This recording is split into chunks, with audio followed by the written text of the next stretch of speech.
Assalomu alaykum hurmatli mijozlar. Saxovat gilamlash fabrikasida ishlar olib borilyapti. Bemalol murojaat qila olasizlar. Kuylari ko'tarilib, mana yuvilgan holatlari.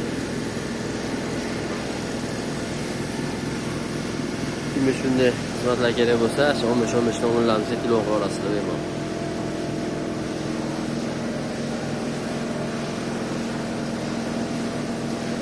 Bu yerda adial pardalarimiz.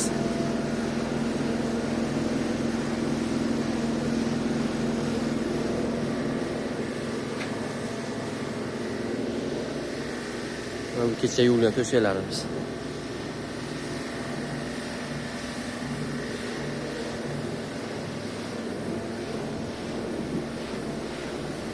Apparatdan chiqqandan keyin xuddi shu holatda 1-2 kun quyoshda turadi.